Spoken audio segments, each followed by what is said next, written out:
Can't get to where you want to be from there. Right. Next. I need guidance. Well, the guidance is you got to feel different. And the guidance is you can't feel different while you're looking right at that. But you're sort of inclined to look at that. And we spend all day, every day, and all the words that we offer wanting you to realize that you don't have to look at that. And so that doesn't have to control the way you feel. But when that's what your habit of thought is, then there's a momentum going there. It's like the analogy that is our favorite for this is the roads in San Francisco. Esther will remember her amazement when she first saw those hills and realized that people were driving on them. And so imagine being at the top of one of those hills and you look at the road and it just looks like a roller coaster down there. And imagine putting your vehicle at the top of the hill and taking it out of gear and taking all of the braking system off, and then just deciding that you're just going to nudge it a little bit from behind to see what happens. And you know what's going to happen. It's going to get going. Gravity and inertia and momentum are going to happen, and it's going to go faster and faster right down into the bay.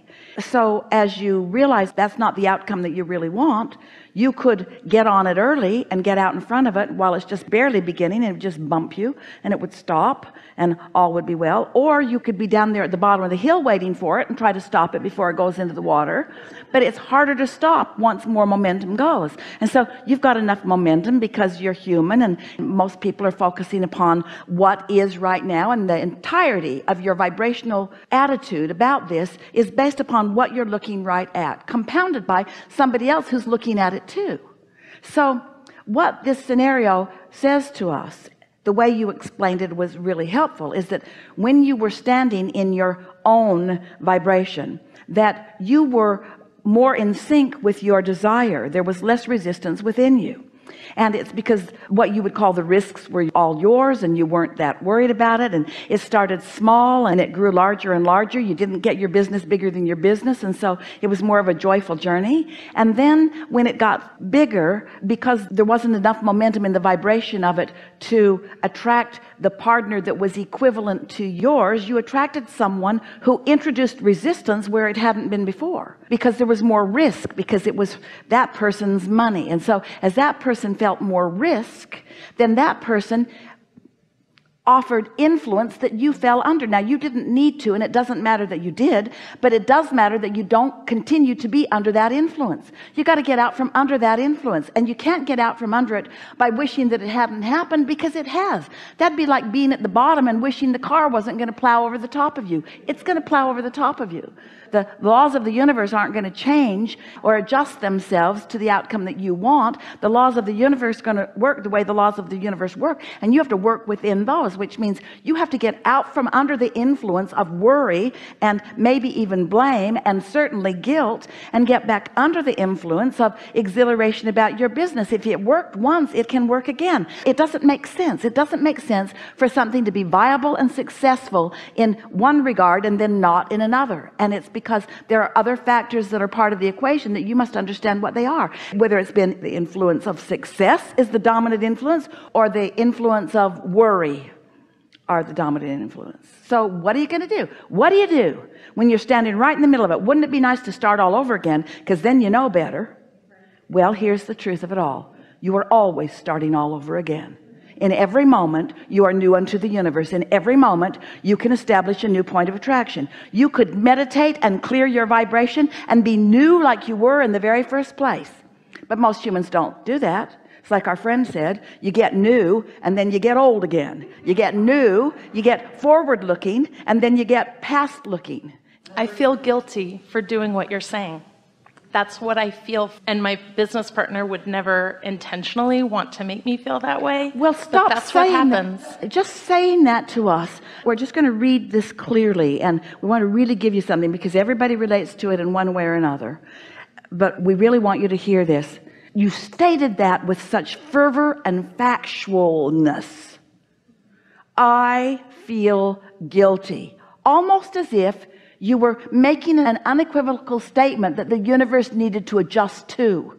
and the universe is responding to that. So a better statement would be, I feel guilty and I don't mean to, and I feel guilty and I want to let that go, and I feel guilty and I know the disadvantage of feeling guilty, and I feel guilty because it is my old habit, and I feel guilty but I can produce new habits, and I feel guilty but guilt is not natural to me, and I know that what guilt is my opinion is different than the opinion of my inner being. I know that my inner being's lined up with the success of my business, and I'm lined up with the worry of my business, and so this guilt doesn't feel good to me. I feel guidance. I don't feel guilty. I feel guidance. I feel guidance that this thought is not helping. In fact, I feel so much guidance that this thought isn't helping that I'm not going to think that thought as much anymore. Oh, well, maybe I will, but I don't want to. Well, at least I'm not going to speak about it. Well, maybe I will if there's enough momentum. But I'm going to look for moments when I'm not flowing that way. In fact, I'm going to focus upon some other things. I'm going to find satisfaction in other areas of my life. I'm going to look for so many things to feel satisfied about that this guilty subject just doesn't have enough airtime within me. I'm not going to let myself feel guilty as much as I've been feeling guilty. It's sort of my propensity to feel guilty. I sort of wear the badge of honor about how guilty I feel. I've been a sort of sacrificial person, and feeling guilty somehow has been working for me out there in the physical, mundane, mediocre, failing world. But I realize that now I'm playing in a different game. I've got success going for me, and so I feel guilty about feeling guilty is because your guidance lets you know that feeling guilty is not productive. So you don't feel guilty about your guilt. You feel aware that it isn't helping. You don't feel guilty about your guilt. You feel aware that you're not moving in the direction of your desire, that you're not in sync with your desire, that you're out there on the raw and ragged edge, and that you're not allowing the influence of source energy to affect you in that moment. That's all. That's all. So what happens when you can't pay your bills and creditors are calling and there are all these things that are happening? Do you see what you're doing? Do you see what you're doing? You are trying to support the guilt that you feel. Well, no, what I'm trying to do is I'm trying to say that I know I meditate every morning. Thank you very much. Blah, blah, blah. Like all blah, of this. blah, blah. You keep talking about what you do not want, and you can't get around that. You got to stop doing that. So what happens when I can't pay my bills, you say? We say, first of all, don't talk about it. So I've got this reality, Abraham, that I have to face. I have to face this reality. This is a reality that I am facing. And we say, yeah, we know that. But you could, you're not even trying yet, you could find a different vibration about it. Try right now, if you can. Ask the question and then you answer it.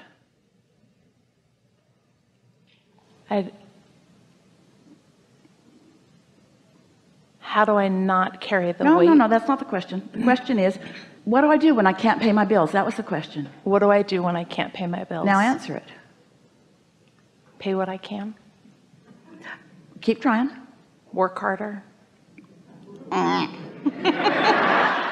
That's been what I've been doing, though. That's all right, but keep trying. You're under the influence of that, so that's all right. What do I do when I can't pay my bills? Just hear this. What are you going to do? What are you going to do? If you can't pay your bills, what are you going to do? You're going to not pay your bills, and you're going to have a choice about how you feel about that.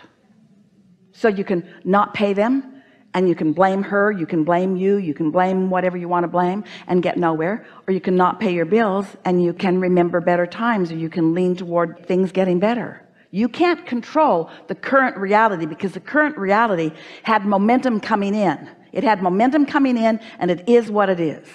So you can't control what that is, but you can control, or let's say curb, your response to what is.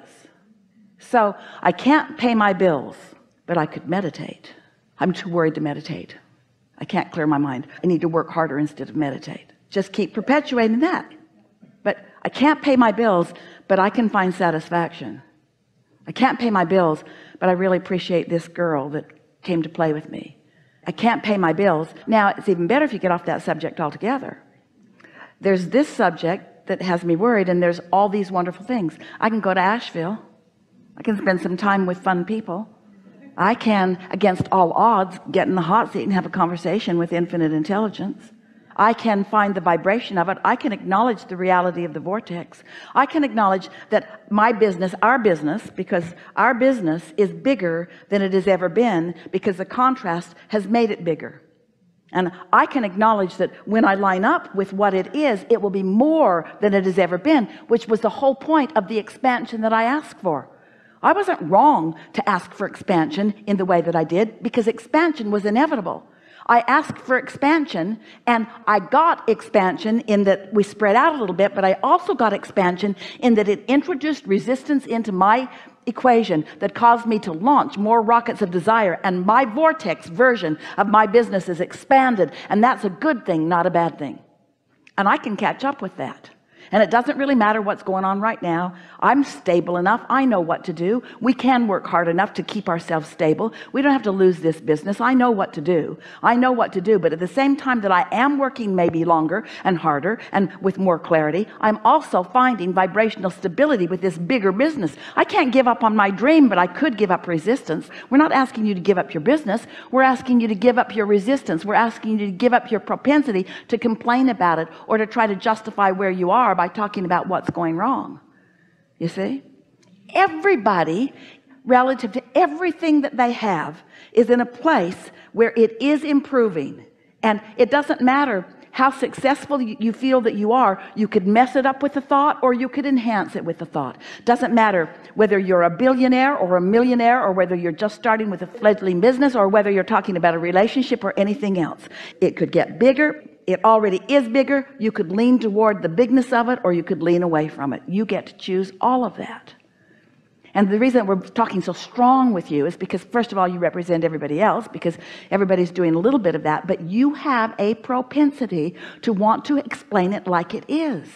That's what's going on with you right now. And there's enough about what is that is satisfying. If you got to explain it like it is, then at least look for the things that are satisfying as you explain them. You hear all of this, aren't you? Yes. So the universe won't let you down, and your inner being has your back, and your inner being knows what you want, and your inner being knows how to get you from where you are to where you want to be. But you've got to listen or feel for the impulses, and you can't get there while you're talking about what is. And it's not because source isn't telling you. We're speaking to you as directly and as loudly as is appropriate under these conditions, and you still can't actually hear us, not quite yet. But it isn't because we're not giving it everything we've got, and it isn't because we don't know about the absolute success and magnitude of your business. It's because you've got yourself in a vibrational place that is temporary. And every day from this moment forward, you're going to release more of that and allow more of this. It's just the way that it all works.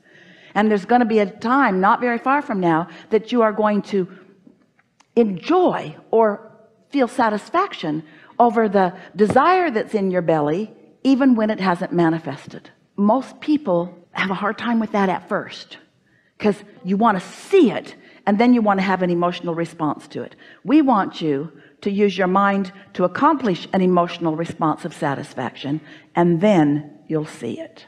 And we never say anything that we don't know to be. We're not pretending that there's something there for you. We know that there is.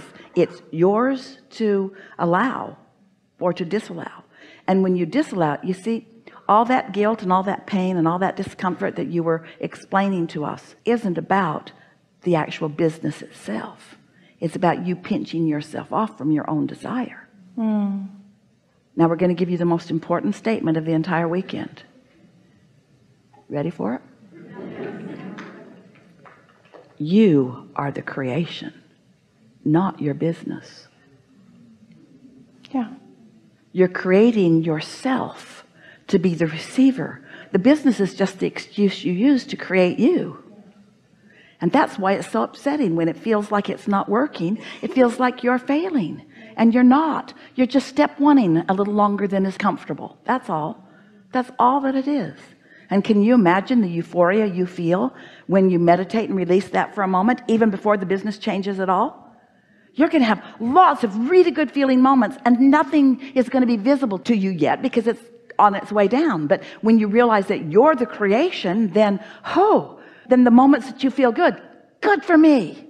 And someone says, oh, you make a bunch of money today? No, I just feel good. Why? Because I aligned with source energy. What good is that? It's everything. It's everything, because my connection to source energy is the propagation, the creation, the allowance of me. I'm the creator of a business. The business is irrelevant. I'm the creator of the creation I'm the creator of the creation. I'm the creator and I'm the creation.